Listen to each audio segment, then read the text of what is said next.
Untamed is going to be untamed. It's going to be a little crazy. I want to talk to my people. I want to talk to my brothers and sisters. We can have grace and humility in how we interact with other people. Oh, hot dog, look at you. And nobody talked about what's really happening. And let's have conversations about what truth is.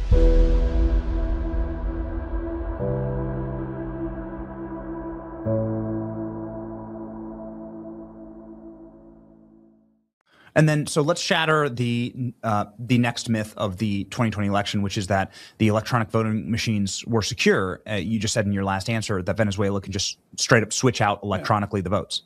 Please. Yep. So beginning in January of 2020, the same time they warned about the vulnerabilities of the voter registration data, the intelligence community unanimously, albeit secretly, assessed that American voting machines could be compromised by 5 foreign powers. There were 5 foreign powers who could take the known vulnerabilities of the machines and potentially flip votes: China, Russia, Iran, North Korea, and Venezuela. They knew what the vulnerabilities were at that point. Nobody acted in the Trump presidency, at the end of Trump 1, or at any time in the Biden presidency to close those vulnerabilities down. And that becomes even more alarming when you realize 9 months after the first warning in January 2020, in September 2020, the CIA detected Venezuela taking a voter machine that worked a lot like American machines. It wasn't an American machine, but it had a lot of the protocols that we use here, so it was relevant to the United States. And they were able, in a controlled environment, to swap out votes. Now, it wasn't in a real election. It was a test. It was in a test environment. But they were able to get through the encryption, take out the votes that were filed, put in fake ballots and fake numbers, and then send them up to the central repository as part of a test. That was a red alarm inside the intelligence community, but you know what? Other than reporting it internally, secretly, nothing changed. And so we went through the 2020 election, the 2022 election, and the 2024 election with those same vulnerabilities sitting there. We basically stuck a glass chin out and told a foreign power, come on and punch us, because we haven't told the states, we haven't told the president, we haven't told the Congress. Now, to date, I've not seen anything, Benny, that said that a foreign power exploited and flipped votes. I haven't found a document that says any votes have flipped in any election. But it is gross negligence for our intelligence community to have left that glass chin unfixed for 6 months. Just because a foreign power didn't do it didn't mean it was the right thing to do. We should have hardened our defenses. That's why we have an intelligence community. They left us with a glass chin for 6 years, and that is no longer in doubt. That is no longer a conspiracy theory. It's another one that came true. John Solomon is a liar. John Solomon is him and his butt boy Bannon. You can like both of them. I don't care. You can say that they did well for J6. They've been around for a long time, part of America's, what is it, the America Voice or whatever, over there with Rob Sigg. You can kind of say whatever you want.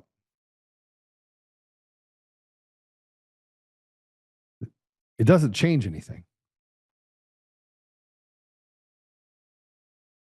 It doesn't.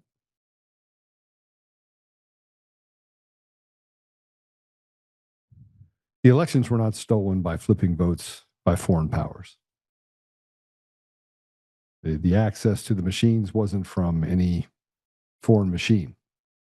It wasn't, beamed in like from China or Venezuela. They didn't have to. It wasn't vulnerabilities. We're not dealing with vulnerabilities in the system that someone on the outside. And what you're seeing right now is it's the finality to, we got to do something. We got to keep these systems in play. We'll just patch them. You can't patch it. You can't outvote the machines. You can't fix a system that was designed to defraud the American people. We just saw the Al Sayed up in Michigan, 50-50. Everything's 50-50. Everything's 50-50, as if people can't make decisions and people are 50-50 on the edge. It's not true. If you look at the reports that came out of Mason County, you look at the things that came out of Maricopa County, you look at the things that came out of Antrim County, you look at the report for ASOG, you look at the information that has largely been discovered in Georgia, You look at the information and the reports that came out of Pennsylvania. You can look at the Nevada reports. You can look at what happened in Colorado. Primaries, up the ballot, down the ballot. It's all a lie. It's all fraud. It's not, and you know that, and this is what I will say to this effect, because I get this question a lot. And the question is, well, then how did President Trump win? Two things can be true at the same time. One, you can have an election that's too big to rig. You can have people in positions that they just didn't want to risk it. They didn't want to risk there being uncovering things. So they're like, okay, let's do this. Let's take that chess piece off the table. He can only run another 4 years. Let him win. Now, if you look at every election since President Trump win, and if you look down ballot, you will see a consistent factor, and that is blue wave, blue wave, blue wave, blue wave. You have a seat in Pennsylvania, in Lancaster, Pennsylvania, that was red for over 45 years. Was the last time a Democrat sat in that office. And all of a sudden, after 4 years of Biden, President Trump getting into office, he's in office for less than a month and a half. That seat turns blue. You believe it? And by the way, it was 51%. This is what we're dealing with. We're dealing with a controlled outcome for not just the United States, but for much of Europe, much of our countries. Now, they're coming back now and they're saying, okay, the American people, turns out, not that stupid.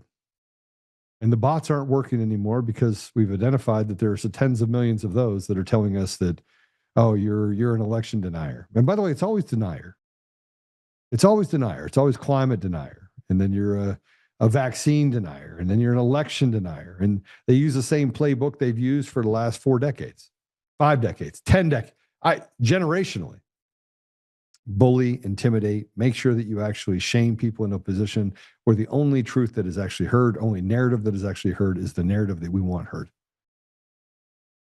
And John Solomon is nothing but a shill. Not for the radical left, but for Team Evil. And you can say whatever you want. You can say, oh, he's a good guy. No. Good people don't talk out their ass and say things to try and move sentiment. Move public sentiment. You know, I wrote something, I put it on X, and I used Tucker Carlson as an example. Not because Tucker Carlson I agree with everything he says, because I don't agree with anything everything everyone says. I agree with nothing that John Solomon says, because that guy's been more wrong. I mean, even a broken clock is right more than John Solomon is right. It's like Steve Bannon this morning railing against Elon Musk. And I'm thinking to myself, this guy, I mean, if you guys missed it, this is the guy that was best buddies with Jeffrey Epstein. I know who wasn't best buddies with Jeffrey Epstein. His name is Elon Musk. And little by little, I'm starting to figure out that high school is forever. Middle school is forever. I was talking to Laura Logan earlier today, and I said that to her. She goes, no, it's more like middle school. And I was like, you're right. Well, let's consider something. Let's walk through a path where we can actually consider what may or may not be true. But the arbiters of reality now are Dan Bongino, the guy that quit. Went to go work for the FBI, couldn't make it, whined about the fact that his wife and him didn't have a lot of time together. I'm sorry, last 6 years, man, I had 900 flights. I was away from my wife probably 2/3 of the time. It was uncomfortable. Matter of fact, it sucked. And by the way, I didn't get paid to do it. I was doing the paying. I was spending money going all over the country to make sure that people understood how vulnerable and how compromised our election systems were. With a great understanding, reading through all the manuals, making sure that I understood the reports, making sure that the reports are real, looking at things like Matt Crane in Colorado and just how full of shit he is. The guy whose wife worked for Dominion Voting System for 18 years, who did not take his last name so that he could run off and be a part of the election system, and she could be over there, Wreck-It Ralph, working for Dominion Voting Systems, and we'll just meet in the middle, deciding for the American people, selecting for the American people who is going to be in a position of trust and authority at every level in government. And that led to judges being put in positions of power. That led to the ultimate corruption that we have now, the degradation of our society, the allowing of criminals to be on the street, the changing of genders, and the implementation of DEI and all the other things that we have to deal with. And they talk to us like we're stupid. I mean, everyone loves a little Steve Bannon, right? And nobody goes back and reads the text messages between him and Jeffrey Epstein. I did. I went through the Epstein files like quite a bit. I went through a lot of it. I was disgusted by the people that were in it. Some of them were just incidental. I mean, you're going to have people that take pictures with other people. You don't have enough information to skewer them alive. That's not the case with someone like Steve Bannon. And with John Solomon, man, please prove to me what I'm saying is wrong. But I put up this post, and I want to read this post. And it's a long one. And I didn't tell them that I would actually be talking about this. I'm just going to kind of put it out there so that you can tell me. But I don't even see it. I'm missing it. Where is it? Okay, something to consider. You guys want to put this up there? I don't agree with anyone 100%. Not even people I've called friends for the last 6 years. It's not a zero-sum game. Take Tucker Carlson. This is a man who spent decades deep inside the media machine. Then he had a shattering aha moment. The fog lifted, and he asked the most dangerous question a person inside the system can ask. If this is not true, what else isn't true? As he started saying out loud what some of us could already see, he found himself on the outside. Cool Kids Club turned on him. Same people who once hung on his every word suddenly decided his curiosity was the real threat. He didn't lose his mind. He just stopped playing along. We've seen this movie before. Remember the radical left's dog whistles against Charlie Kirk. Hateful, racist, homophobe. None of it was true, but high school is forever. None of it was true. Repeat the labels, mix in bots and selective clips, and the narrative sticks. Consequences of that machine eventually got Charlie killed. Circumstances almost don't matter. The message was clear. Question nothing, accept what we say, or become a pariah. Now apply that same pattern to Epstein and the people who were genuinely close to him. Rhetoric, bots, and the Cool Kids Club saying no big deal. He's our guy. Fog rolled in. Apologetics for a child rapist became acceptable because he was, quote unquote, on our side. And you know who I'm talking about there. Tucker was not anti-Semitic. He pointed at humanity. You don't get to wipe out large numbers of people and simply declare it justified without scrutiny. He questioned a position, not a people. He questioned the fact that we were never allowed to question it at all. Politicians lined up to say, you have to support Israel. It's biblical. Meanwhile, many of us wrestled with the tension, the brutality of October 7th on one side and the reality of what followed on the other. And then we learned they stood down for 6.5 hours. Anyone who has been to Israel and understands the actual capabilities knows that explanation does not hold water. Tucker kept pressing. He kept asking the questions many can see, but few will say. And once again, high school is forever. You can't be on the side of the contrarian, no matter how true the observation. It's too dangerous to think for yourself. The ridicule is coming for you next. And yet two things can be true at the same time. We forgive and dismiss the unforgivable while swallowing the parroted narrative. Tucker did not change. The machine decided his curiosity was too dangerous. Talentless influencers suddenly become the new authorities. And Tucker be wrong? Yes. Candace? Yes. Me? Yes. Trump? Yes. Short of Jesus himself, we all fall short. Tucker is wrong when he says he hasn't seen election fraud evidence, mostly because he never seriously looked for it. It doesn't make everything else he said false. The day Laura Loomer or anyone like her becomes the final arbiter of reality, you've already lost. Loyalty is earned. Facts do not mind being questioned. Killing large numbers of people indiscriminately is still what it is, however inconvenient that fact may be. Iran is filled with good people held hostage by savages and liars, just like parts of our own country. Truth does not require a bully pulpit to defend it. Dog whistles are not needed to attack someone who simply refuses to stop asking questions. Yet the same high school social contagion has swallowed common sense and the right to think for yourself. So I only have one question. Am I therefore your enemy because I tell you the truth? It's something to consider. You know, I used to get mad. I would get on the show and I would get mad. And I can't figure out if I'm demoralized, defeated, or just resolute to the outcome. And I kind of feel better being resolute. I was talking a little bit of that yesterday with Casey. And we talked to him before I even got on the show about this specifically. But everywhere we look, we have a system that is so completely consumed by corruption, by greed, by rot, that there's never an outcome. It's a lawless society. And it makes it very easy for people to become nihilistic. Say to themselves, what's the point? In essence, what is the point? What is the point when a guy like John Solomon can get on Benny Johnson's show and there's no articulation of what's really happening? He just parrots things that he doesn't even know to be true. He doesn't offer up any evidence. He doesn't show any reports. He just points to superficial documents that he gets and says, oh yeah, well, they were talking about the fact that, yeah, there were vulnerabilities and here are the countries that were doing it. Again, the enemy becomes someone else. It doesn't become the very people inside of our government that are committing crimes. And remember, this is the same guy that walked around saying, justice is coming. Don't worry, justice is coming.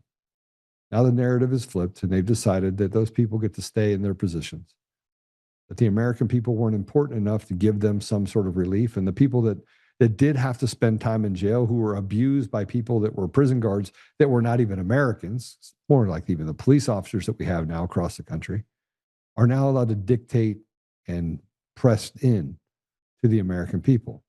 And more you see stories of how they are able to go out and arrest you for disorderly conduct because they didn't like your words. A new end around to the First Amendment. But you were disruptive. And I know you said something, but it was mean and they were offended by it. Therefore, that's disorderly conduct. And see, the problem is that if you have the $100,000 or $200,000 go all the way to the Supreme Court and fight for it, great, good for you. More often than not, it'll be backed up by a judge who sits on the bench that says, no, I get to tell you when you can speak. Now, they won't miss an opportunity during that time. The judge won't miss an opportunity to let you know who's the boss? Slave. Won't miss an opportunity to fine you. Won't miss an opportunity to tell you that, you know what, I'm going to suspend you going to jail. But I'm going to blemish your record with something that should never be there, all because you decided to speak. And the same thing we're talking about now is the same thing that if you go back in history happened in the UK. You were allowed to speak your mind. Go to the 70s, the 80s, and even most of the 90s. The UK was a very free place. It wasn't infiltrated by people, foreigners from other countries who had no regard for the ethos that they had created and had for generations, for hundreds, if not thousands of years. And they were pushed into a place and relegated as foreigners in their own nation while entitlements were handed out. And the entire makeup of who governs the country in the UK was changed. Now it's more of a mixture of Indians and Africans that run most of the positions of power and authority. And that's not because the people chose something different. It's because the people were never given the chance to choose. And when the CIA brags about stealing the sovereignty of nations, where do you think they started? Where do you think the experiment started? See, we have a very short memory. All the things that we seem to forget or to think about or to, we forget what happened during COVID. We forget the fact that they had this long before COVID. And we're just supposed to trust it. I want to put up this post because I want to tell you what my prediction is. And by the way, we have a few things we're going to go through, and then Michael Moore is going to give us an update on what's happening in Pennsylvania, because he's got, a great update. Then to talk to us more about kind of the things that are happening that the judiciary is not solving because it was designed to steal from the people in large scale. And what's happening in Pennsylvania is a microcosm of what's happening in nearly every state. But before we bring them on, I want to do this. Here's my prediction. I prediction due to the sheer retardation and betrayal of the Republican, aka uniparty team evil leadership, not the Democrats. You're going to see a blue wave, the same one that has been happening since 2020 and before. Only this year they're going to steal massive seats. Count on it. And the judiciary that is filled with worthless foreigners and leftist trash will stand in the way and declare their supremacy to finish the job. Let me explain for the retard influencers who are, quote unquote, on our side and yet in on it. Let me explain to you slowly. You cannot outvote the machines and mail-in ballots. All the elections are fraudulent, all of them. And what we're dealing with now is gaslighting on a scale that should anger all of you. They stole all of them, set the outcome and run the election to it, create complications, create errors, use stored procedures, use a system so corrupt and broken you could drive another planet through it. But hey, you have AI to tell you there's no evidence while walking past and ignoring the massive evidence that so many put on here every day. It's laughable at this point. The sheer amount of stupid and complicit is overwhelming. The lack of courage is equally astonishing. Sometimes the most terrifying and most obvious solution is the only solution. Stop listening to the bots.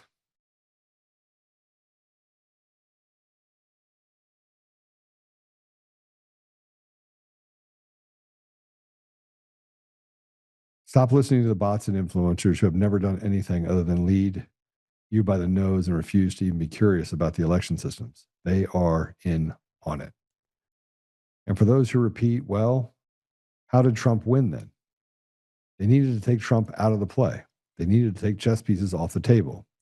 And he could only run 4 more years. Now they're in pole position to finish the job. Oh, wait. Did you see a viable candidate to come after him? Oh, yeah.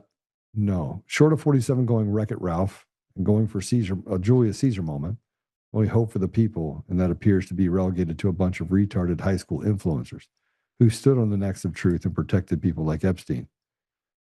And have a good night. But God, I suppose. I'm not a Debbie Downer. I'm not a black pill. I'm just at the point where I'm just going to give you the information and I'm going to let you make a decision on what that means. Every time I turn around, the American people are suffering. Foreigners are not. They're not paying taxes. They found every loophole out there. They're picking up everything from Medicaid all the way down to free food stamps, and they're taking advantage of all of it. You got people from in Islamic people that have 6 wives, 5 of them don't show up that they're actually married, that have houses side by side, neck by neck, 30 kids. I mean, they're collecting huge amounts of proceeds, huge. And we sit back and we have to pay for it. And then they have jobs where they make money under the table and they do their thing. And all of a sudden, here we are footing the bill for yet another foreign group of people. And look, I'm all about helping people, give them a hand up. But that's not what this is. That's not what it was up with the Luring Center up in Minnesota. And that certainly isn't what we're dealing with now in every state. Texas, Nevada, Colorado, Michigan, Virginia, Maryland, you name it. Then they say, well, why would you not just want us to have these things? And yet the entire idea is to stomp out the American ideal. Stomp it out. And they use fake election systems in order to do it.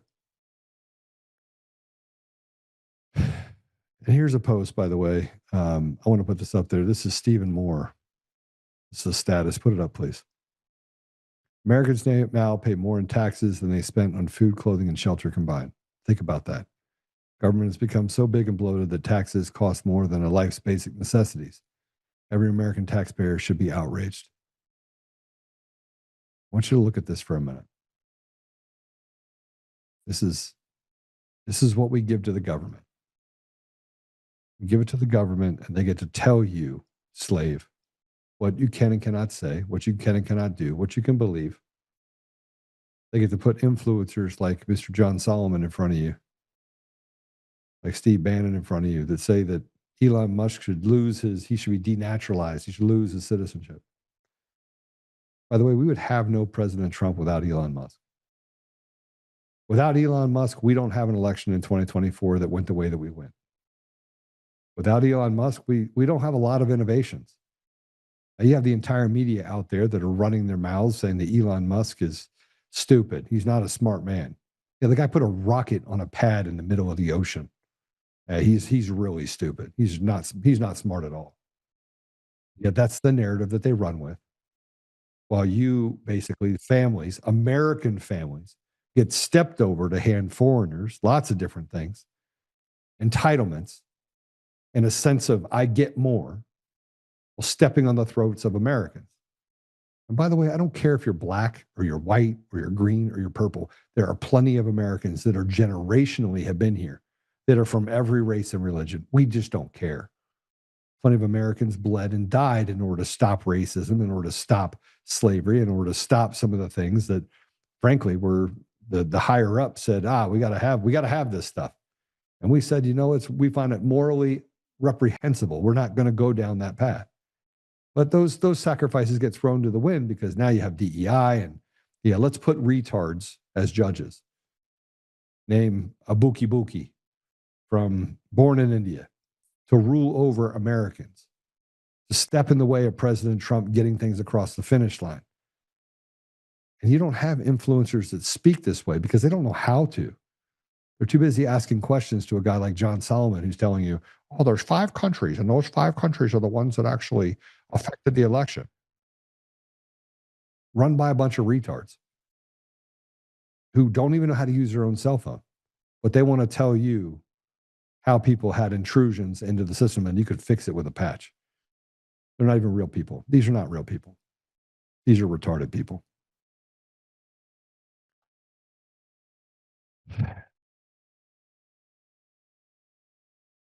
Let's put this up if we could. Declassified records challenge, show white paper with tweet. We should pull up the white paper too after this. But declassified records challenge claim 2020 most secure in American history. FBI confirms infiltration of 633,000 vote files, including non-public information. Maricopa County breach investigated by FBI, according to an August 4th letter by FBI Director Kash Patel. The FBI continues voter records were illegally extracted from the site and identified as suspect, which admitted the crime. Illegally scraping 633,000 voter files that included 930 that were sensitive non-public data. They make it seem so small.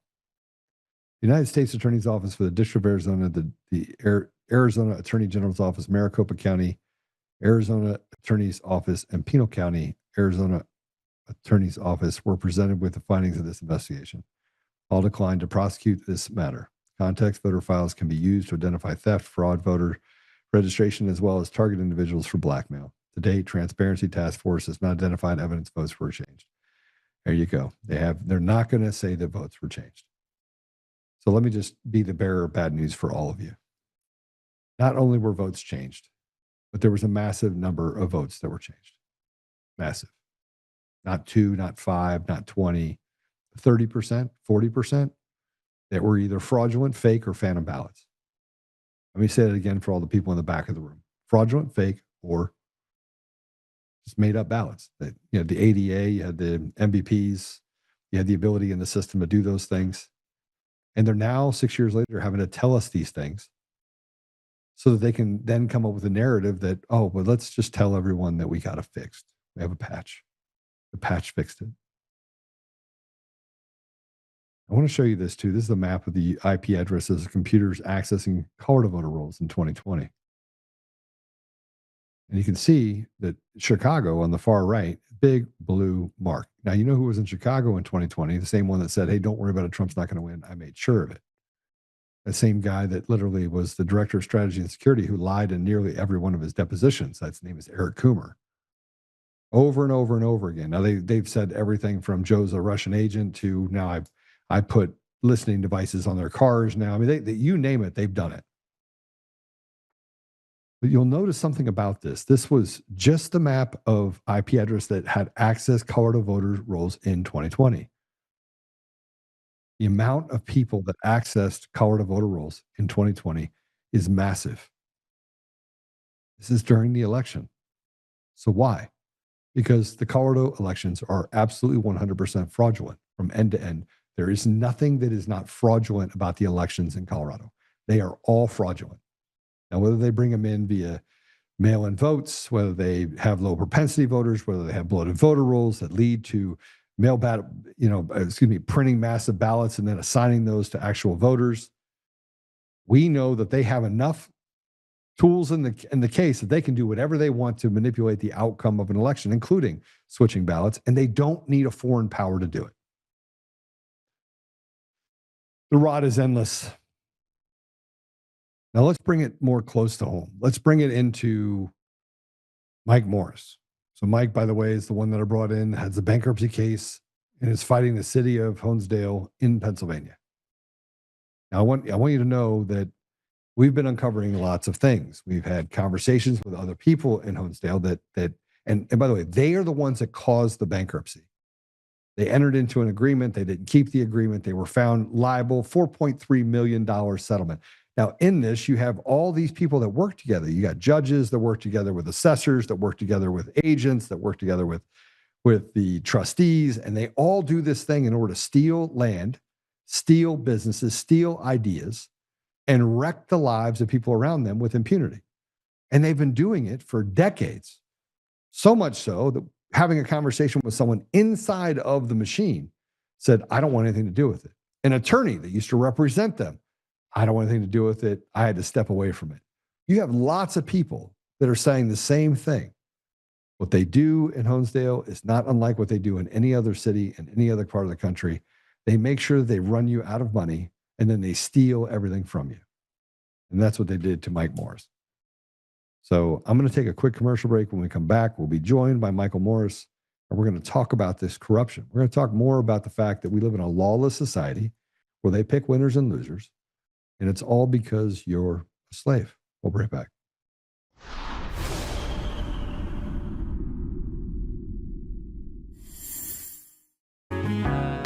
Oh, hi. I almost didn't see you there. Welcome to DCF Buns, where you can find the freshest buns in town, if I do say so myself. Oh, our master bakers teach class every week. So whether you're new to baking or trying to improve your culinary skills, we got you covered. And we can help you bake the cake of your dreams.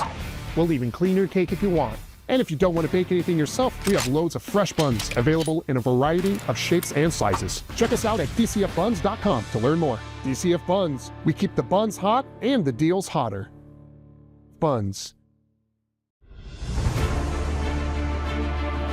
In every thread, in every stitch, Honor-Bound USA weaves the fabric of the American spirit.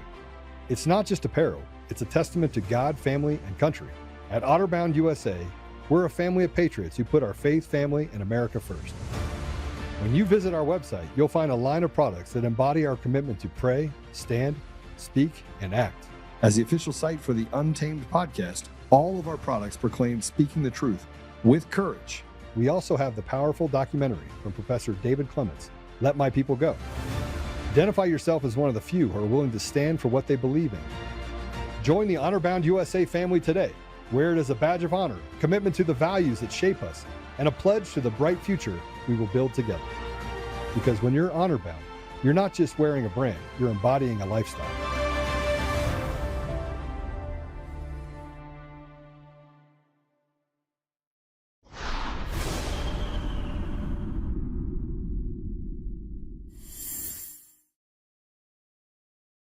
All right, with that said, we're not going to waste any more time. I want to bring Mike in. Mike, welcome to the show. I'm good. Hey, I was just going through my diatribe of all the things that are going on, and I'm like a walking encyclopedia of information. How are you doing? Good. Steve says hi, but he's busy trying to plan for a winning season for the Cowboys. So it's taking up all his time. It's going to take another 2 decades. I mean, he's not going to have much luck there. I mean, it's an exercise in futility, I think. Yes, I mean, in this, it's more of a technical thing. So I'm more the technical guy than Steve is. So it just makes sense to just have me here. Yeah. So, tell me what's going on. I mean, we've kind of gone through this roundabout. You have a $4.3 million verdict. They separated you from it because they wanted to create an opportunity for themselves. Honesdale wanted to basically say, we know we did something wrong, but we need you to basically cover it up for us. They were able to do that. And now you have a trustee that's finishing the job. Did I surmise everything pretty? Let's name names. Let's name names. Yeah. I mean, I think as we go through this, we can also name all the names. I don't have a problem with that anymore. I mean, I was actually on the phone with the trustee, the attorney for the trustee, and I said to her, "This is an abomination of a case. It really is. I mean, there's nothing here that makes any sense." But what we were going to talk about today is about a piece of this case that allowed the bankruptcy court to maintain, I believe, in my opinion, illegally maintain control of our company and Steve, and without any legal precedent, Steve and myself. And that was the Brian and Erica Duffy case that involved Nationwide Insurance, and how Nationwide Insurance colluded with the courts and the trustee to, in my opinion, to hold us there and give away $100,000 that had nothing to do with our company. Now it's still going on right now. I think there's some consternation inside people. It's like a hot potato. Nobody really wants to hold on to it anymore because they're afraid of the outcome. It's still in the middle of litigation still, correct? Correct. I think the biggest thing here is, Joe, and you'll hear it through this and what you and I have talked about off air, of things that need to be done with a mutual friend of ours that we've talked to. Uh, and once that person's involved, the hot potato is going to become a nuclear weapon to these people, because Right. it is just bad, bad, bad. This is so far beyond any scope. I mean, as I said to Steve not too long ago and several other people, um, I believe at this point, the way this is going, I'm in a cutting room floor version of the worst Twilight Zone movie that it was ever created. Yeah. So you've been fighting on this though for 14 years, 15 years, 16 years. 16 years. And in 16 years, you've refused to give up. So you're like their worst nightmare. Normally, a year and a half in, you've lost everything. You just lick your wounds and you move on, and it jades you. I mean, it's a jading experience. Now you've been in it for 16 years. You won't let go. You're like a dog with a bone. Do you think that the people on their side are looking at this as in, oh, we have to keep it going, because if we don't keep it going, well, some of us are going to go to prison. I absolutely, but I also believe that they've never had in 100, 200 years of this county, this area, they've never had anybody fight them back. All right, they really haven't.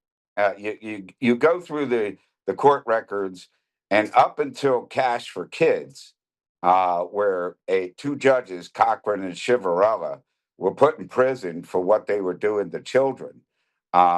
They never had anybody fight back, and even with what happened with Cash for Kids, it took 7 years of complaining the exact same things Steve and I have done for over a decade. All right. It took 7 years, 13 children who committed suicide. All Mm. right. Before anybody would even actually take a look at what was going on in those courtrooms. And in my personal opinion, all right, there's no difference with our case and what happened there. It's just a different courtroom.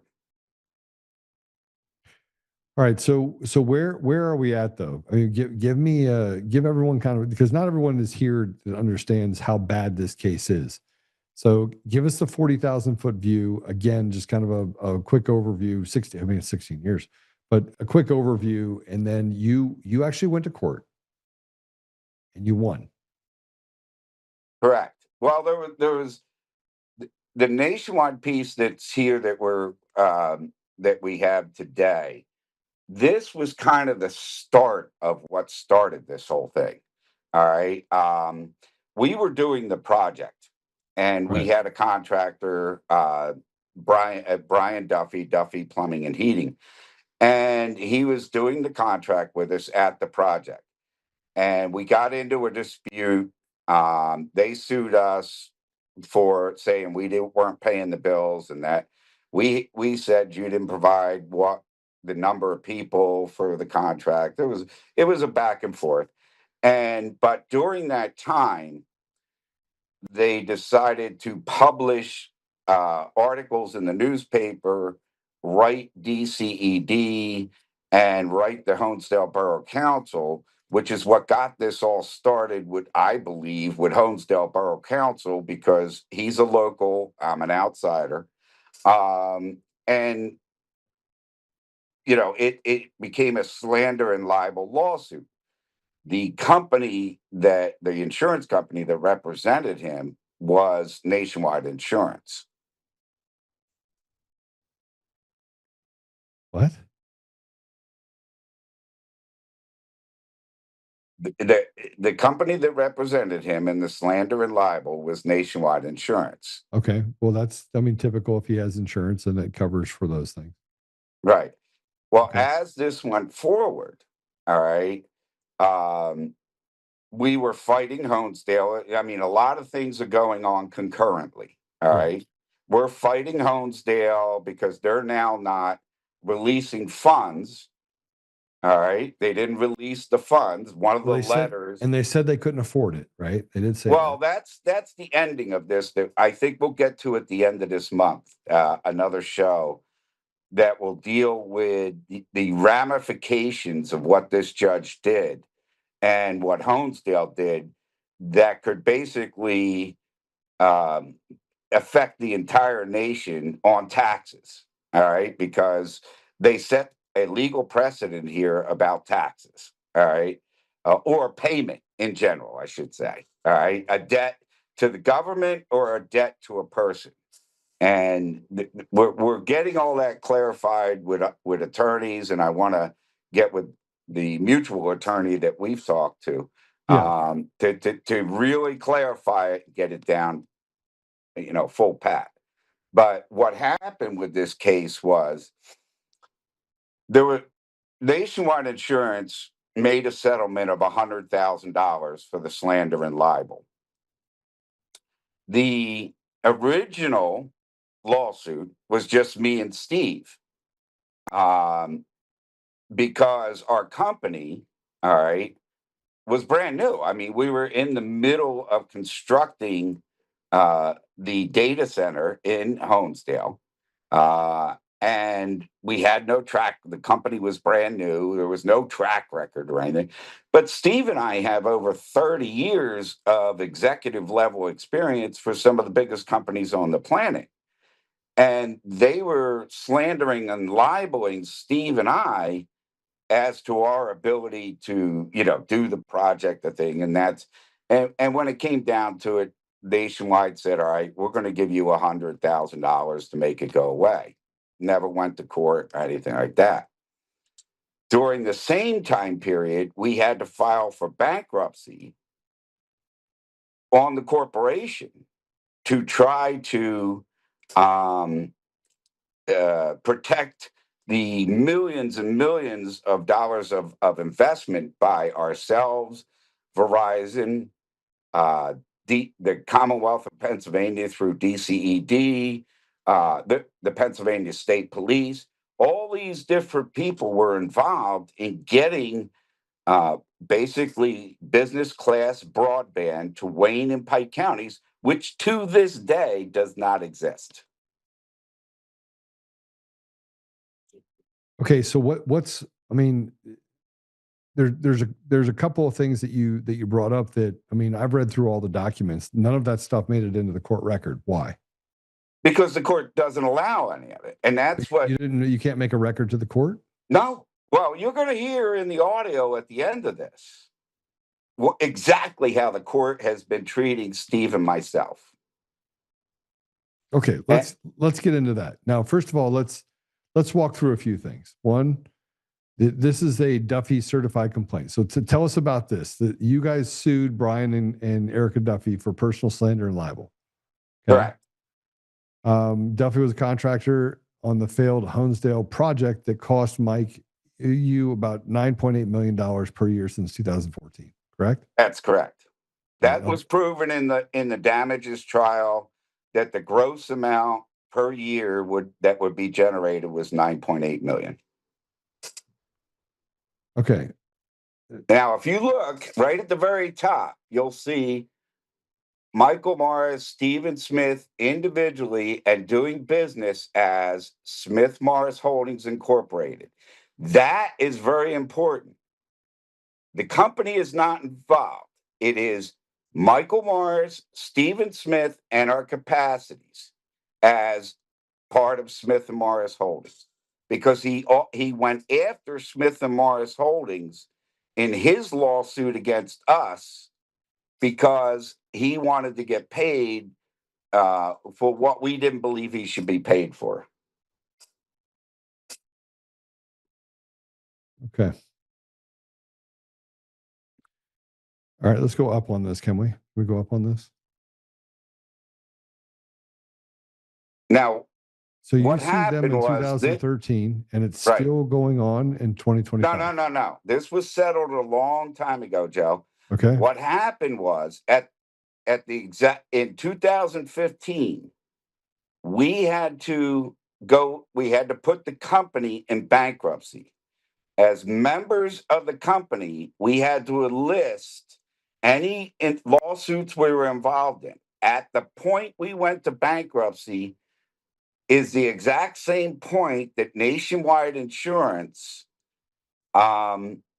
agreed to pay us the $100,000. All right. But it has nothing to do with the company. I think if Patrick goes to the second thing, which is what happened was immediately the trustee switched it from Michael Morris and Stephen Smith to Smith Morris Holdings et al. Versus Brian and Erica Duffy. Without him switching it to the company, the bankruptcy court has no authority over Steve and I. But Steve and I were not in bankruptcy. They switched the plaintiffs in the case. Why? How could they do that in this case? Because the top document is the document in the county courthouse where the civil lawsuit went on. The bottom document is what he presented to the court as what the case is. The federal bankruptcy court. So he lied. He lied. He didn't present the top one at all. No. All right. Have you sued him? Are you going to sue him for? You can't. Why can't you? Well, you can now. They don't have immunity. Well, we can go into that later. Let's not get into those woods. I'll explain that. And I think the person we've been talking to, we can go over all that, how that can be done now. There is certain things you can and can't do within a bankruptcy court. Okay, so this is then saying that they want to be able to take the money. You settled this suit for $100,000? Correct. Okay. So you settled it for $100,000, and then coming back, they want to use this and they want to claw back into this $100,000 too. Which they have no authority to do so. But here's the other big thing here.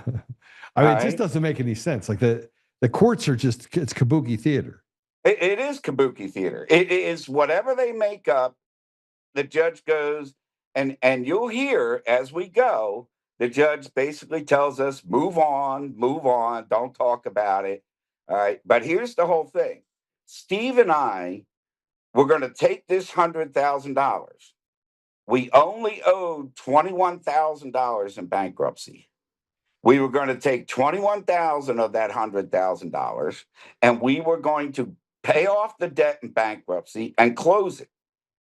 If we did that, they would have no authority over the Honesdale case.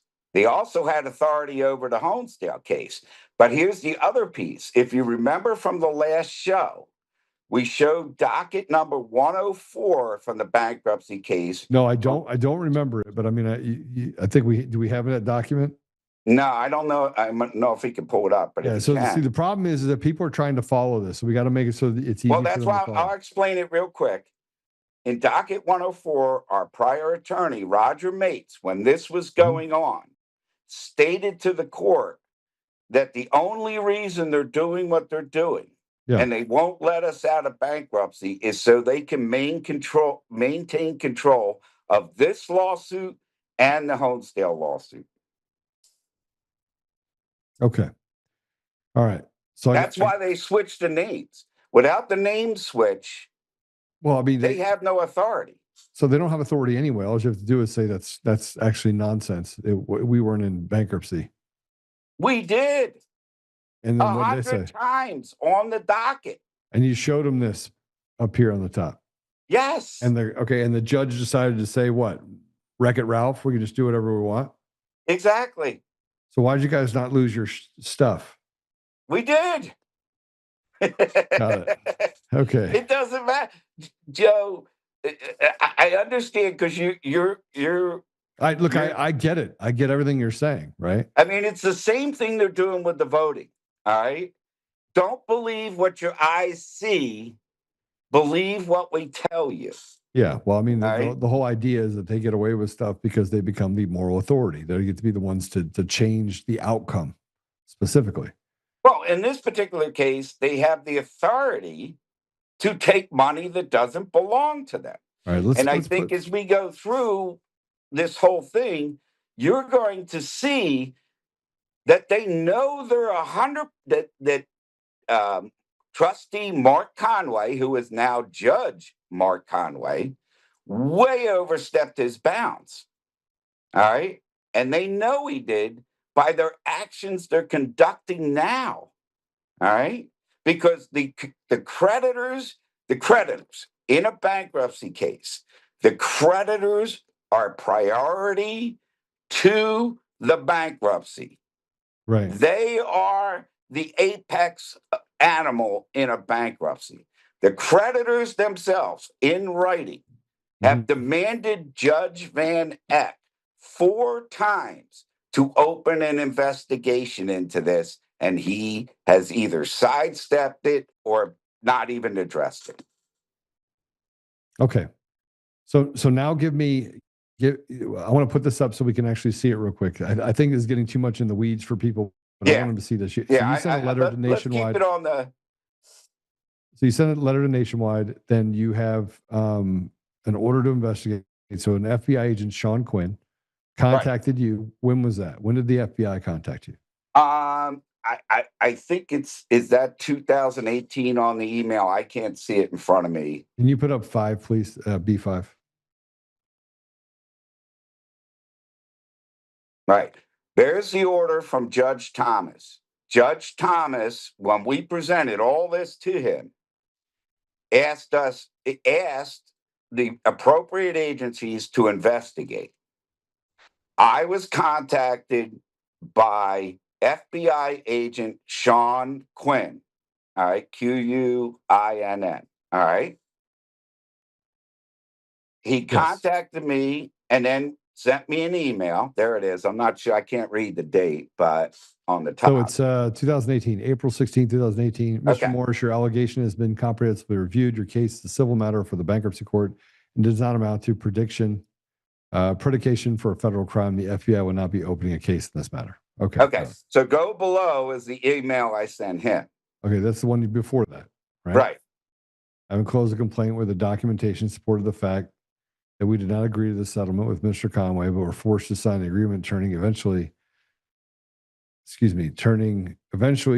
all of the $100,000 for the criminals involved in this matter. We did not get one penny, and the agreements are void with Nationwide. This is my hope that you can see the vast plan that they use to do this, not only to us, but it would seem to many, investigate what happened. Michael Morris. Okay. Right. So I sent him. 9 minutes later, he looked at it. He comprehensively looked at it. So what did you send to him? I sent him no less than 500 sheets of factual court documents and the agreements with Nationwide, everything else. And in 9 minutes, he made a determination. All right. I mean, they had 2 years and they still couldn't figure out Epstein was a pedophile. So, I mean, come on. 9 minutes you couldn't read through a tenth of what I sent him in documentation. And and Patrick will tell you, and Lynn will tell you, I'm a nut job when it comes to documentation and how much I'll send you. Okay, listen, you 9 minutes later. So this was sent at 7:23 a.m. Let's go up, please. We go up. And within 9:39, so in it wasn't 9 minutes. It was 6 minutes. Right? I guess. Within 6 minutes, they sent you an email saying your allegation has been comprehensively reviewed. Your case is a civil matter for the bankruptcy court. It does not amount to predication for a federal crime. The FBI not opening a case in this matter. That was 6 minutes later. Right. You couldn't speed read the first quarter of what I sent you in 6 minutes. This is unbelievable. You couldn't glance over it. Okay, so this is, and I mean, I had hardcore documentation. And this is what I want everybody to understand. This is what I say to you when I say that the system picks winners and losers, and they get to take from you whatever they want. They just make up the rules. The rules are whatever they want the rules to be. But here's also, you have a regional inquiry. It's a letter to the United States trustee VARA. Right, let's go put that up. Right. So you tried everything. You went everywhere. Put up, yeah, there we go. And this says, I write in response to electronic correspondence you sent to our office on May 1st, 2026. This is May 20th. This is 19 days later. Yeah. So let me give you the update before this letter. Yeah. I made a phone call to the Washington, D.C. office of the U.S. Trustees Program. Okay. Yeah. I was very nasty. Okay. And I said, I'm done letting people steal hundreds, millions from me. But they're not, you know what, Joe? They're not stealing it from me. They're stealing it from my children. I'm 68 years old. All right. I don't have much time left. You're stealing it from my children, just like Cochran and Chivarella stole from those children. All right. And they wrote back, which I think there's an email, if Patrick could get the email. The U.S. trustee, which you've said we need to talk to, he was told to investigate my complaint on that phone call. Yeah. All right. This is their response. And in the phone call, I asked them, how do you get to switch plaintiffs on lawsuits to take $100,000? You don't. There's no nexus. There's no nexus. You're not allowed to do that. But see, you get to steal it. Okay, so this is, then there's a letter. This is the email from Joseph Schalk. Schalk, I think it is. Yeah, put that up, please. And this is on June 23rd of 2026. This is just roughly a month and a half ago. Thank you for your email regarding outlining your concerns with this case. Initially, I wanted to remind you that the role of the United States trustee program is to promote the integrity and efficiency of the bankruptcy system to the benefit of the stakeholders. The benefit of all stakeholders, excuse me. The USTP appoints and provides oversight for private trustees and administer bankruptcy estates under Chapter 7, 11, 12, and 13. Chapter 7 trustees collect assets the debtor that are not exempt under the bankruptcy code, liquidates the assets and distributes the proceeds to creditors, which would direct you to the handbook of Chapter 7 trustees, which addresses financial policies, procedures, and reports requirements for trustees and the public, available to review on the USTP's website. For the request to support reconversion, the decision to convert a Chapter 7 the case back to a Chapter 11 case is vested solely with the court, not the Office of the United States trustees. If the debtor wished to reconvert the case, counsel for the debtor would need to seek same via motion. Please note, counsel for the debtor must file the same as in artificially entities such as Smith and Morris Holdings may not proceed pro se in Chapter 11. Please be guided accordingly.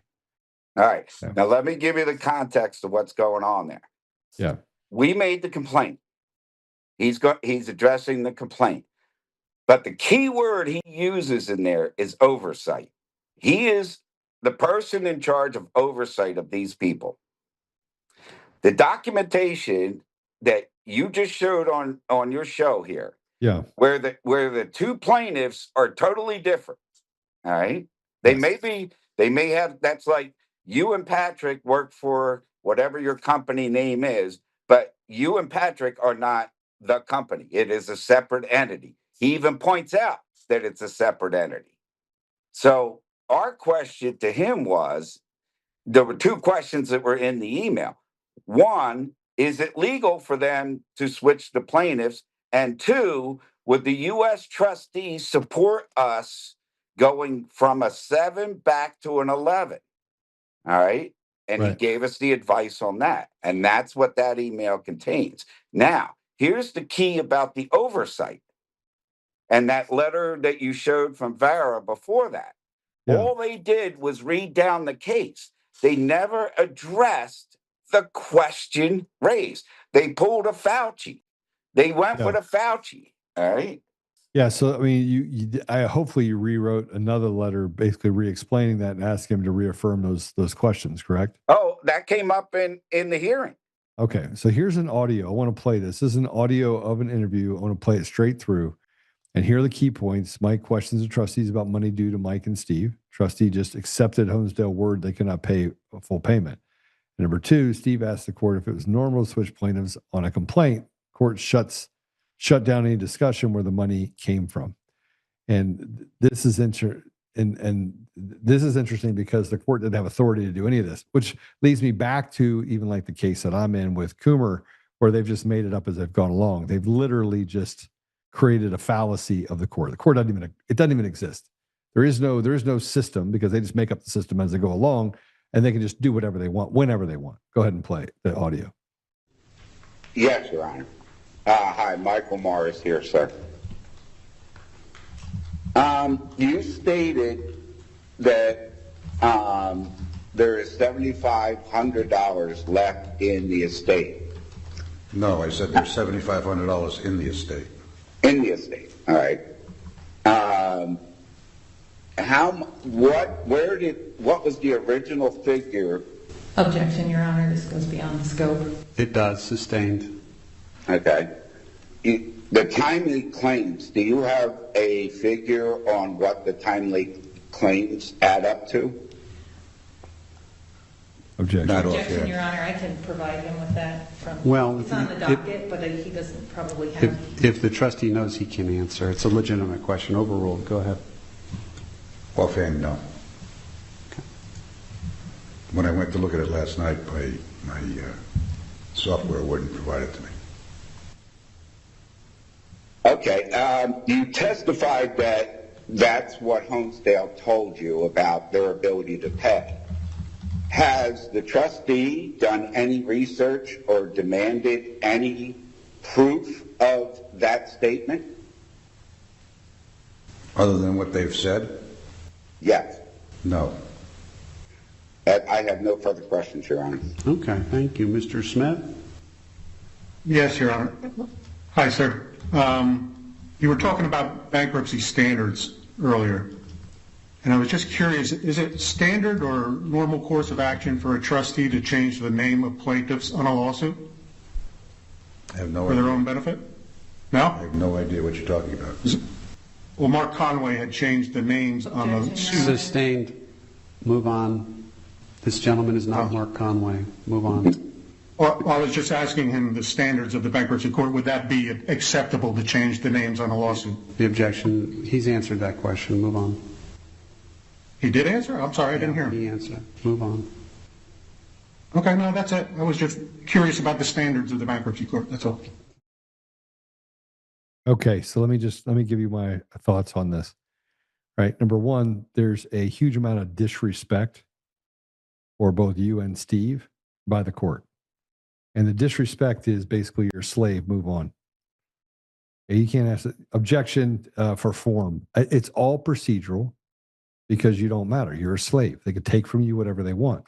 And this is why I get to the fact that the American people have had enough, and we know who the enemy is. And the enemy is the people inside of the system that have taken the system, done whatever they want with it, and treated the American people as if they own them. Oh, it's even worse than that, Joe. If you hear what I've said about the You didn't press it far enough. I would have been like, Judge, I don't really care what you have to say right now. Then add it up. Why don't you give me the numbers and I'll add it up here for you? Why don't you give me all the numbers and let me add it up for you? I was just about to say, you heard me say, you testified that there was $7,500 left Yeah. in the account. Yeah. They got either $50,000 to $100,000 from Nationwide. We Yeah. don't know. They won't tell us. All right. He said there's 75. No, I said there's $7,500 in the account. Well, then I asked, well, where did that come from? I was going to get there. Where did that come from? And they would not answer it because they know it started at either $50,000 to $100,000 that was put into that account. Now, either the trustee got 50 and Nationwide withheld 50 illegally after making an agreement with us, all right, for years, as far as I know. I've never signed a check that released them. Steve never signed a check that released them. And Mark Conway, if you remember back to our original broadcast with you, Mark Conway had two federal agents take me into a room, no notice, that I had threatened the trustee. And what was the threat? Do your job. That was the threat. Yeah, All right? I mean, it all smells really bad. I mean, it smells really, really bad. Well, where the hell is the DOJ? Where's Donald J? You know, this morning, Joe, I watched you this morning, Yeah. and you broadcasted, I don't know who the gentleman was, but he was sitting next to J.D. Vance. And he was stating about this, they're going after the fraud in Medicaid in Philadelphia and Pennsylvania, blah, blah, blah. And he was saying about it's also to rebuild the trust in the government. Well, I have been complaining to 10 years to the DOJ in Washington, to anybody and anyone that would listen with all the factual information that I'm bringing to you. Thank God, I thank you, Jesus, for Joe Oltmann that gave us a chance to tell the truth. And if these people, all right, if he wants the trust back in the government, if we want to win the midterms, where is Donald John Trump, who had no problem for 14 years saying you're fired? Where is what he's got to do now? And go to the DOJ and say, go up to Middle District Court in Pennsylvania and see what the hell Michael Morris is talking about. Yeah, I mean, I think that's more the point that I had. So it never seems to get to the very bottom of it. Well, I tell you what, go ahead. The question is, where'd the money go? Now, I want to also throw in there so you have it. We have asked for the bank account records of the trust. We are the creditors, all the creditors. We have asked for the bankruptcy transcript records, the bank statements, everything else. We've been given. And what have they said? Have they said no, or what are they telling you? They did Abba Fangu. That's what they did. All right. All right, Mike. I got to tell you, I've already said what I think needs to happen next. Obviously, you're going through the process with these attorneys that we've been talking to. We have sent over the file to the DOJ. Haven't heard back from them yet.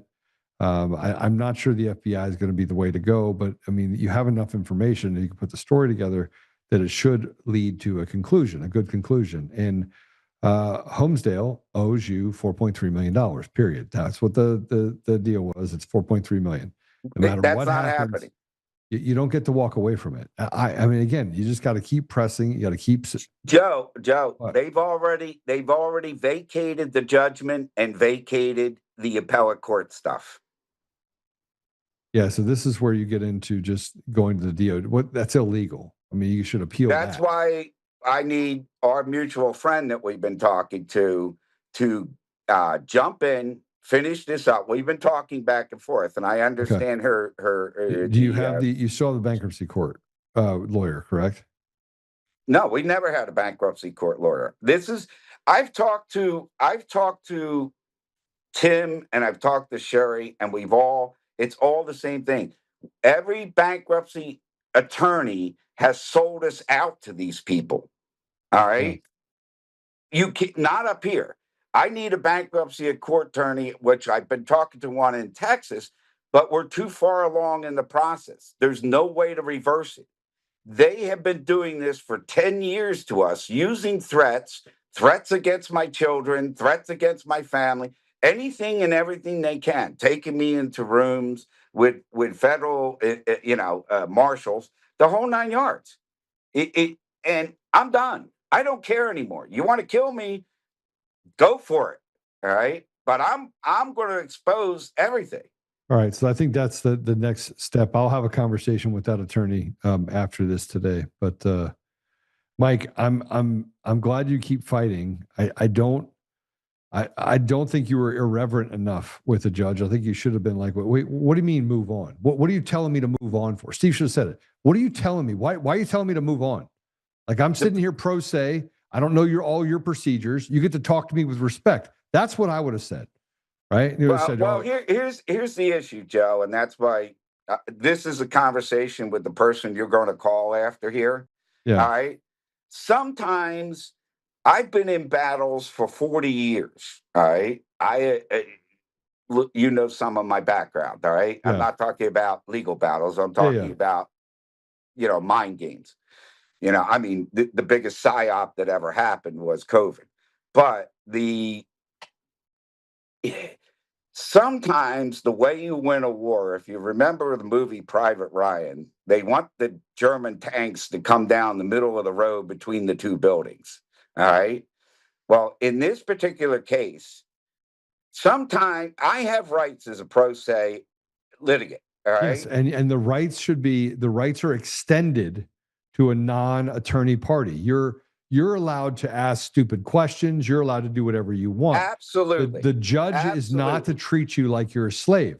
And you should have said, Judge, I'm not a slave, and you need to stop talking to me like I'm an idiot. I'm not an idiot.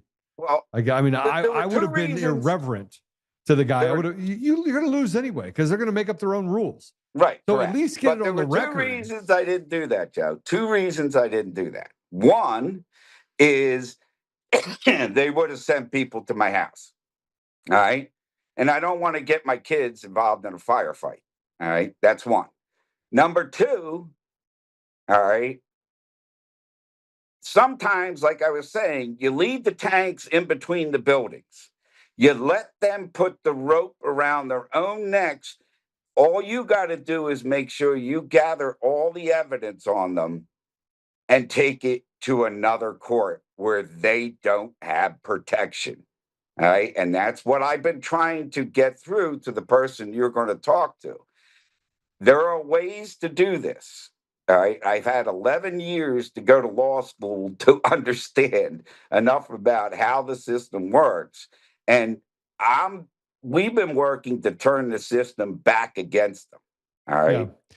And I think you can do that. I mean, listen to me. I think you can do that, Mike, but you have to do it with a certain amount of strength, and they push you around because they know they can. Right. And you don't have to be, you can be irreverent and still be respectful and say, listen, you don't get to act that way to me. I know what the rules are related to pro se parties. And the rules are very simple. I can ask whatever questions I want, and you are to give me a little bit more grace because she wants to bring up the things that are irrelevant, but they're not irrelevant because these are actual parts of my complaint. They are parts of my argument. And my parts of my argument, you don't get to summarily dismiss because you get to wave a magic wand. That's not the way it works. And when you say that to them, then they go, well, you're about to be in contempt, and then hold me in contempt. Hold me in contempt so that I can have something that I can then do, that I can then go out and get an attorney, and I can sue the living daylights out of you. And you will actually you have violated your immunity. Therefore, I can then go after you. Well, they've already violated. They've already violated. But that's Mike, that's my point, is that everyone wants to, I say this about patriots, and I think you're a patriot for sure. I think you and Steve have been fighting this for 16 years. That takes a whole lot of courage, right? But patriots want to do patriot things until it's time to do, or wants to be a patriot until it's time to do patriot things. And what I'm saying is patriot things means sometimes you have to feel pain so that you can come back and throw the dagger at them. Right. Well, and the dagger in this case is that these people they're all talking. It's a fraternity. They're all having conversations. Oh, absolutely. They know you've been on shows, and they're gonna show you. He's like, move on. And you know why I said move on? Because he has no respect for you, because he thinks you're his slave. And you just got to turn it around. Look, I know what the rules are. And you got to make sure you're prepared for it. You're not intimidated by these weasels. Joe, I swear to God, I'm not intimidated by these people at all. But here's the thing, and where I think, and I very rarely disagree with you, but I think you're wrong in this case. You know some of my background we've discussed off air. All right. I've been leading people into traps for 35 years. All right. These people, I know these people very, very well. Yeah. From the day they popped out of their mommies. All right. I know who and what they are. And this is all ego. This is all ego. It's, I am highly educated at this law school. And I'm sure Cochran and Chivarella thought the same things as well before they were given 10-year sentences for what they did to children. All right. Yeah, no, I agree Fighting with them in that courtroom is a waste of Steve and my time. We are, I've said it before, and I'll say it again. In the Middle District in Pennsylvania, at whole, any court in Pennsylvania is a waste of taxpayer money. Yeah. And I've been keeping you up to date on what's going on in here in Wayne County with the judges and the district attorney and everything else.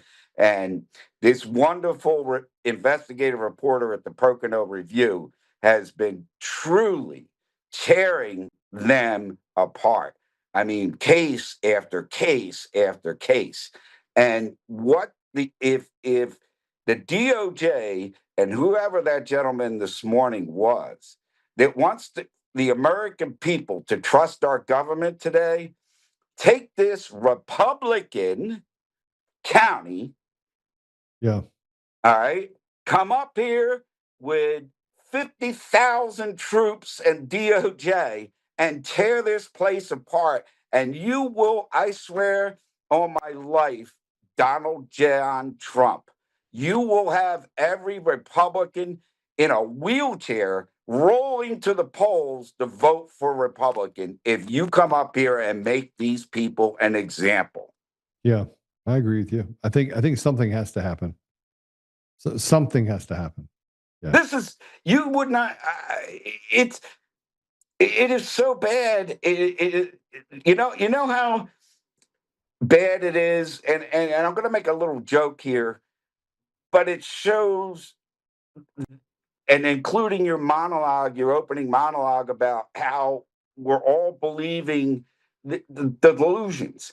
I said to a friend of mine the other day, I said, I feel, I know you know who Walter Cronkite is, yeah, I do. but I feel like he's going to pop up on the nightly news. Yeah. And he's going to tell me that Gavin Newsom's select investigative committee on the Palisades fire concluded that it was MAGA lesbians scissoring that created a bushfire that burnt down the entire Palisades. And the worst part of that, it's actually worse. It was arsonists, but yeah, I know. But the worst part of that is, from my viewpoint, is you have two old people on the other side of the TV going, Margaret, I told you what it was. I told you what it was. No, I totally agree with you. They all believe the propaganda. It's, it's nonsense. What they spout as truth is so far out there. Yeah, it is. And we're kind of past it, which is why we're at that place now where we have to build density. And the density is just really simple. We're done with their bullshit, right? So right. I think need to be done. That's just me giving you advice. I don't, if the lawyers step in, Mike, it's me telling you that irreverence at this point and shallow disregard for their authority. This is done. It'll be done by the end of this month. My bankruptcy will be closed out. They've rammed it through to try to cover it up. Yeah, well, right? I think there's a way to claw back on that. I really do. Well, and that's what I know there is a way. All right. But I need the other person you got to talk to. All right. Well, I will after this call. But hey, Mike, thanks for joining us. I appreciate you very much. Hey, thank you, Joe. Right. God bless you. God bless you, brother. God bless Lynn and Patrick and everybody there. Without you guys, and And I think I this is still true. believe that there's more meat on the bone, and I believe that there's a reckoning to still happen. We just got to make sure we push it across. Well, when we get to the next piece of this about what's going on, what the legal decisions that they made here, ramifications are, you're going to hear some things in the next audios that we're going to put together from the very beginning to the very end that Patrick and I have been talking about. That if you think this audio was irrelevant, it's irreverent from them. They were very irreverent. Oh, I got to do 3 more things before I get off, and I only got 15 minutes to do it. Okay, but all right. Love you, man. Love you too, brother. Thanks, man. Thanks for being on. You know, as we talk through some of the ramifications of what Mike's going through and the fact that it took him 16 years. So 16 years of going through this battle. And there's a lot to it, right? And more, is there a lot to it? You can't pull it apart because you could hear from the 2.5 minutes that that's how the American people are treated, no matter what. I was in a courtroom this morning. Let me tell you about this courtroom this morning. This should just give you a clue of what we're dealing with here. Just a clue. Ready for this? So there's a guy that I'm trying to help because I help people. Somebody called me and asked me to do it, and I said I would. He was charged with 3 things. He was charged with arson. He was charged with theft, and he was charged with stalking. And he said, Joe, why would you help someone that is a stalking arsonist? Okay, it's all BS. The person that said that he actually committed the arson and the theft is the same person who has a long history. By the way, the person that was a politician. He was a mayor of this town. Okay, and he has a long history of being a homosexual. And you could be a homosexual, but you shouldn't be able to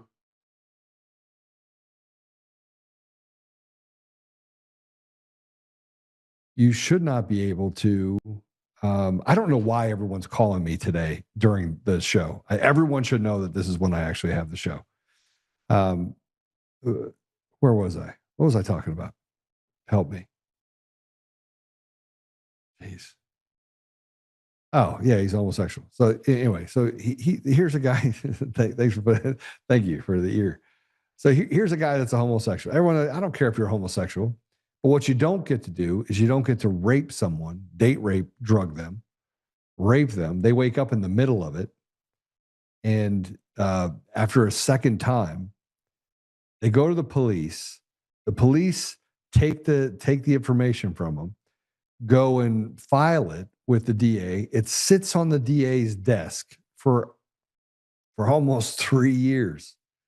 Now, in the same time, all of a sudden, he becomes an arsonist and a thief. Now, what he stole was apparently a horse saddle, and the horse saddle is a horse saddle he's had since he was a teenager. So you have he stole something that was his. Apparently, he burned something down, but there's no proof that he burned anything down. He didn't burn anything down. There's no video of it. There's nothing, zero. But it's just all of a sudden it's his fault. Now, they did zero to investigate the rape. A grown man being raped by another homosexual that they have known each other, the families have known each other for 20 years, wakes up in the middle of it, paralyzed by the date rape drug. This is a real story, by the way. And the town is directly tied. And then there's a lawyer that represents them, and there's other victims. And I spent 15 minutes. I got a phone call and said, hey, Joe, this is what's happening. I was like, hey, let me see if I can help. So I dig into it, just start doing my little thing. And the attorney that's representing this person, I'm blown away at the fact that he tells this individual who then was taken into custody, he was going to get him this deal because he knew the DA. Turns out he doesn't know the DA. He just made that up too. And so you got the attorney who knows all the players and parts of this deal, tells the person that is in jail, hey, I just need you to go in front of the judge while you're no bond hold on these 3 charges that are total bogus. And the reason why his mental capacity diminished over 3 years is because they were chasing him for something he didn't do. right? Had these charges against him. He didn't do it. And the stalking was for peeing on a gate. You can't make this up. I mean, yeah, trespassing maybe, but he peed on a gate. Separate person, by the way, who now is associated with the person that is. You can start to see where this doesn't make a lot of sense, right? To me, I was like, but when I got to the bottom of it and I cleared out all the chaos of how I don't care about how people have relationships. I do care about whether or not someone's getting railroaded. Now, the suggestion by the DA is for this individual to get 15 years. I reviewed the evidence. I've reviewed all the written statements. I've made phone calls to validate it. I've got affidavits in front of me. I can validate the fact that the allegation of rape after he was raped happened before any of the other stuff happened. So it's not like one led to him saying that I was raped. No, it happened beforehand, right? This is before and after. And so, but the lawyer that was representing him said he was doing him a favor, a solid, had him waive a jury trial in this small town. Waive a jury trial. The jury trial is the reason why you want that is because if you have a bench trial, the judge can keep out whatever information he wants. When you have a jury trial, you bring that information in, it becomes relevant, all of the different affidavits. You can control the outcome of a trial in a small town pretty easily if you have a bad judge, or even if you don't have a bad judge, there's a lot of bad outcomes to come out of it. But he told him to waive his jury trial. So I had to tell him, I was on the phone with him last week and I was like, listen, first of all, the first thing you're gonna do is slow it down. You're not getting out of jail. And by the way, a friend of mine asked me to help. I said I would. A very close friend of mine. I said I would. And so I did. Got involved, asked the questions. I literally drove down there, sat in the courtroom, listened to all of these shenanigans. And this is one of those cases. This is another case. Like this is not an anomaly. The American people are being captured by cartel terrorists. And it's because we don't have free and fair elections. And you have people like John Solomon, and obviously you have Benny Johnson that just props him up on a deal. And I get throttled on every platform because they're like, oh, we can't let Joe speak. That would be really bad. You get it now? Are you getting it? Okay. Glad you're getting it so far. Now, that'll lead me into everything else that I'm about to tell you. The system is so rotted, and we've seen before that it keeps putting criminals back on the street. But we have to ask ourselves the simple question: if we have fraudulent elections and we have people like John Solomon, we have people like Steve Bannon that are standing up trying to have us chase our tail and look over here at Elon Musk. Elon Musk, by the way, probably one of the most, I mean, look, he's got more baby mamas than anybody. I mean, I think he holds the record, but he's brilliant. And not only is he brilliant, but he ethically can see the difference between evil, good, and right and wrong. And people are like, oh, no, he's bad, Joe.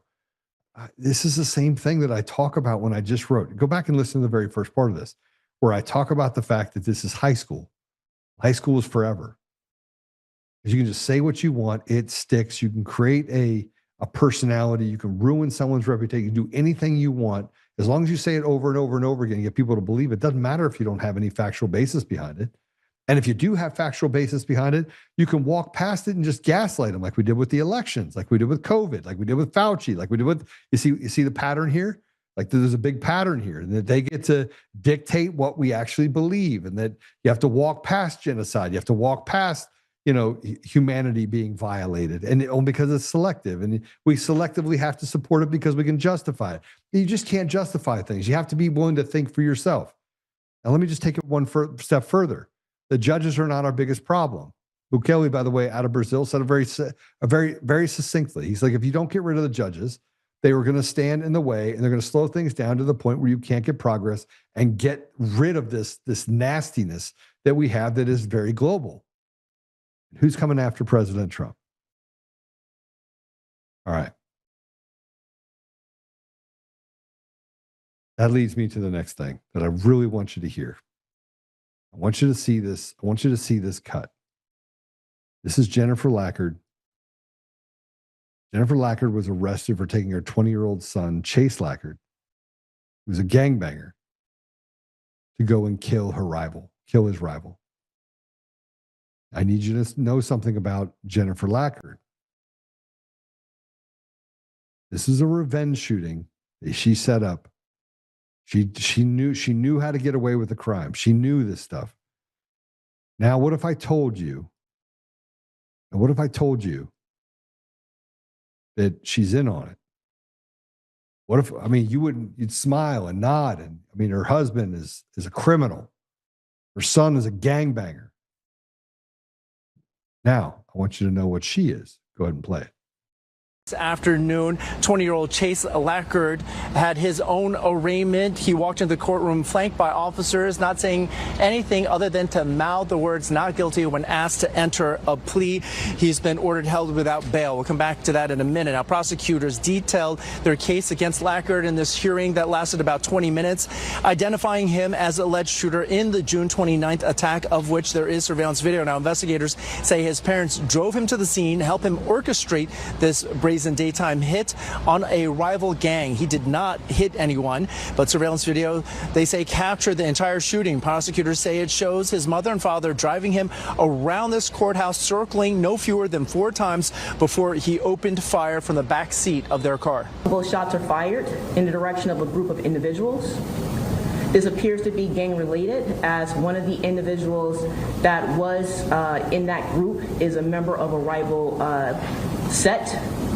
And this defendant, our investigation has revealed, is a member of a gang as well. Now, Chase's mother, Jennifer Lackard, was arraigned in the same courthouse yesterday. The 49-year-old served as the deputy commissioner for the Mount Vernon Police Department until she was fired yesterday when news of her arrest broke. Meanwhile, her husband, James Lackard, is, according to law enforcement, on the run and possibly out of state. A manhunt is underway to bring him into custody. Now, mother, father, and son face multiple felony charges, including for attempted murder, conspiracy, and weapons charges. On the murder charge, the attempted murder charge alone, they face up to 25 years in prison. The judge said for that reason, and because he considers Chase a danger to the public, he ordered that he be held without bail. And the Bronx District Attorney's Office just now telling us that while his mother was offered a $75,000 bail, she has not posted that amount yet, so she remains in custody as well. Unbelievable. New York. She was the deputy commissioner of wellness for the Mount Vernon Police Department in New York. She was initially hired in July of 2020. Her title was second deputy commissioner of special initiatives. She had made $138,000 a year. Now, let me just kind of go through her competencies and responsibilities. This thug. This is strategic wellness planning, ability to build comprehensive evidence-based wellness frameworks addressing occupational stress, burnout, physical fitness, and mental health resources. Policy and program oversight, formulating administrative policies, organizing operational trends, data. She doesn't look like she could do anything related to any of that. You have a law enforcement officer sanctioning a hit on a rival gang member, and they drove him to it to do the crime. These are people inside of our law enforcement. They have flock cameras. They can follow us around, do what they want. They have elections that they can steal to put people that are henchmen in whatever positions they want, who then assign or appoint judgeships that are able to do what they've done in Colorado. Large part. I mean, the Colorado judiciary is rotted so badly that it's not even recognizable. It's not even attorneys at every step of the way are saying the same thing. And that is, this is not a court.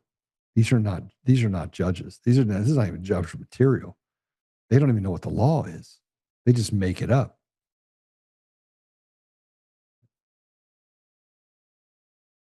And then you have this. I'll just show you a little bit more. Here's a son of a judge overseeing gang rape cases of slain LSU student Madison Brooks as a convicted serial rapist. Let me just go through this. The son of a judge presiding over a gang rape case, Louisiana State University student Madison Brooks, before her death, is a convicted serial rapist. Trial for Desmond Clark, 21, one of the 3 men accused of raping Madison Brooks as a vehicle before her death in January 2023 is slated to go before Judge Gail Ray on August 17th. Brooks was a 19-year-old LSU student who was fatally struck by a car after a group of men allegedly raped her, then dumped her out of the vehicle on a highway. Here's Gail Ray right there.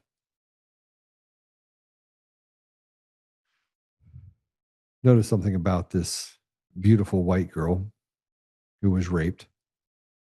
The judge bias and impartiality has come under fire as she represented her son, Nelson Taylor, 46, in his 1997 serial rape conviction.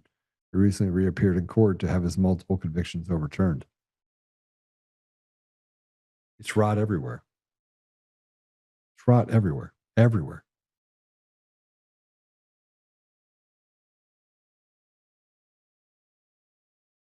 I want to point something else out. It's not just the judges, and it's not, and by the way, this is not, this isn't us. This isn't our community. It's not who we are. Like, we go to work every day. We pay more in taxes than we do spend on necessities that we have. We haven't even started talking about the cost of property taxes and what it takes for us to get health care, which is death care. We haven't even started talking about the fact that people are just putting away less and less and have more and more debt. And they can't escape it. Well, they just take more meat off the bone. Here's Amy Klobuchar discussing her border record. But we can't hold people accountable because no matter where we go, this is a senator. She got booed by the crowd in Minnesota when she claims she supported order at the border. Go ahead and play it. Amy. I've long believed and supported funding for order at the border, and I have worked well with law enforcement in Minnesota for years. But what Quiet. I ran the largest prosecutor's office in the state and was endorsed by police many, many times. So don't. So don't. Again, you saw what they said to Mike, right? That's why I want to show you the audio of that deal where there's like, move on, treating him as if he's just nothing but a slave. Look, if you're okay with this, if you're okay with being led around and told that you're nothing and they can take whatever they want from you, then continue. But at some point, the bow's got to break. The bow has to break. They lie about everything. And no matter where we turn, it doesn't affect them. We have to embrace the new suck as people. And the more I get through this process, the more it becomes obvious that we are in a place where it's not about Democrat or Republican. President Trump is, he is a fantastically just driven individual towards creating success. He really just wants us to have success. He built the Trump accounts that are going to help kids in the future. He's like going through the process of, how do I make things better? He has 99% of the stacked bureaucracy against him. And I will tell you that attorneys and even judges are more afraid of the deep state than they are of President Trump. 2 years, he'll be gone. And unless we have a Julius Caesar moment, we get the military to come in and do things that are fundamental to restoring the way of life of the American people, we're going to continue to go down this path. President Trump is in his position because they let him be in that position. Period. I want you to check this video out from California. This is Democrats having a tough time surviving under Trump's tyranny. Go play it. Check out this sign. It says "Fight Tyranny," and these people are very oppressed. They live in a multi-million-dollar house on the coast of California. They should probably start a GoFundMe so that they can escape the tyranny of Donald Trump and their oppression. Very much living a hard life. These California Democrats going through it, man. Maybe we should help them seek asylum in a country like China. You know, someone just put this on my Steve Rayberg just put this on my X deal. Steve, good that you put this up. It's a Q post that talks about the D Party. This is from 2018. The D Party will cease to exist once it's all exposed. Fake news can no longer control, dampen public awareness of the truth. Dark to light. I believe the dark to light has more to do with Jesus. You know, we did lose Charlie Kirk, and that created a vacuum for young people, and that's a debilitating place, in my opinion. I think we're in a different place where I think the people, the young people specifically, are looking towards some sort of north, you know, true north. And it's been replaced, that vacuum's been replaced by people that I don't think are all that great. Yeah, this is a pretty crazy environment. All right. Well, hey, look, I had a great time today with you. I don't want to be a Debbie Downer. I think that we still have an opportunity. Like I said, I'm trying to figure out if it's just me coming to the conclusion that, look, we're all getting tired at the same time. 85% of the people just want safe, secure elections. They want the SAVE Act passed, but you can't do that either because, you know, Congress treats you like you're a slave. We heard with how they treated Mike inside of a hearing. You can see how they treat people, judges treat people, and the lies that they create, and special masters and all the other people that they put in this little funnel of corruption and evil. But, you know, I think there's a lot of hope in all of this, because I meet people every day and they're like, all right, well, I'm in. Let's go Wreck-It Ralph. And there's more and more people that are getting to the place where we just don't care about these stupid influencers. We don't care about, and you'd say, well, Joe, you're kind of an influencer. I am an influencer, but I'm not always right either. But I'm more right than I've ever been wrong. I can tell you that. I can also tell you without a doubt that I'm not a retard running around talking about stuff I don't know about. John Solomon is doing that. Like, John Solomon is actively out there pimping an idea that somebody gave him in a brief and told him, and then it was repeated by Bannon, and they just bounce it off each other. They're like a bunch of village idiots that just never can stop. You have Bongino and you have Cash. Oh, I've cut all the crime. No, it's ICE that did that. You get rid of illegals, and look what happens. Because then the judges don't get access to the illegals. Got shipped down to, you know, El Salvador. Get your ass down there, and all of a sudden, crime goes down. Crime goes down. That, and I think some people just went out and bought excavators and just started burying the bodies in their backyards. Just kidding. I'm just kidding. It's a joke. It's a joke. Mom, don't cut me off. Let's see what we got over here on the comments. Jira, Joe is right again. Yeah. I am. Hang on, Debbie. What happened up here? Let's see what else we got up here. All right. Just checking all the different places that I can say hi to people.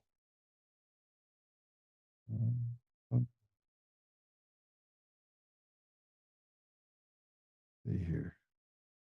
Keith, it's good talking to you as well. Keith Anderson. The other Keith Anderson. See what Pilt's got going on. All right, so let's just do this. Apple Podcasts, Google Podcasts, Spotify, Pandora, iHeartRadio, tune in and more. Before you leave, make sure you hit the share button. Tell them to go back to the front and listen to it. And we do have to support each other. I don't know how that all works out, but we got some pretty cool things going to be happening over the next couple of weeks. I'm pretty excited about. We've talked about this new radio cast deal that we're going to do. I think you'll be excited about it as well. Yeah, so go ahead and hit the share button, do all that stuff. Thumbs up if you're over on Rumble, if you're on some of the other platforms, or if you're on the website or the app, or you're on Roku.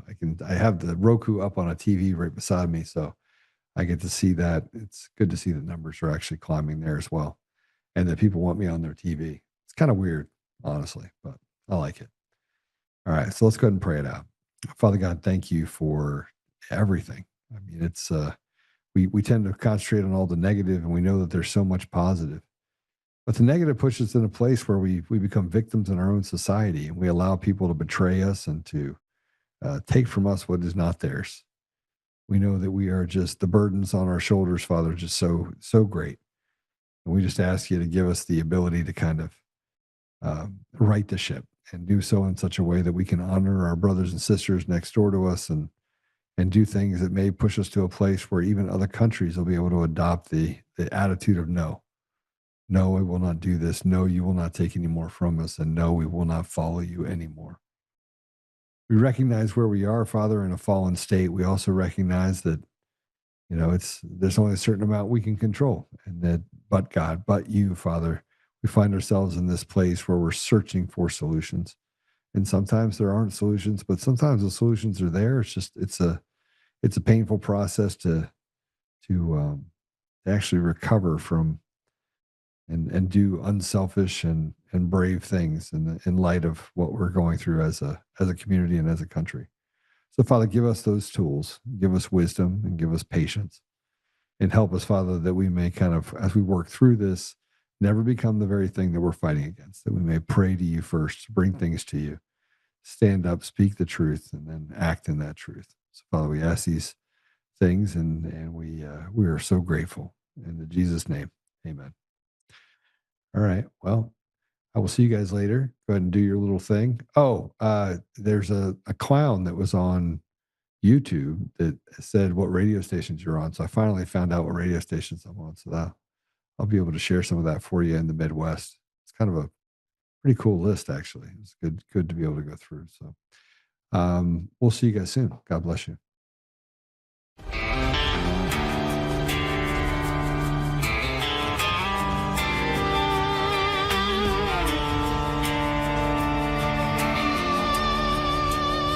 Rise up untamed in the heart of the fight where the wild ones roam. Joe Oltmann's calling, bringing truth back home. From conservative daily to this untamed fire, we shatter the silence, lifting spirits higher. No chains can hold us, no lies can prevail. Authentic and fearless on this rugged trail. Patriots gather under stars and stripes. Untamed nation, igniting the night.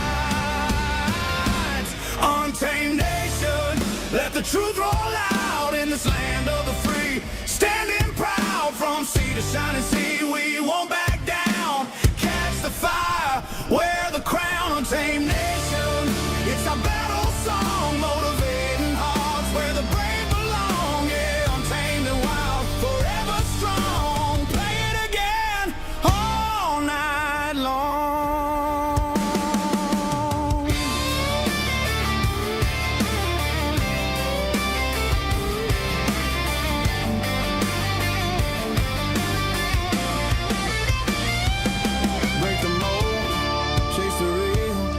No more games, time to heal. Joe's voice leads the untamed crew.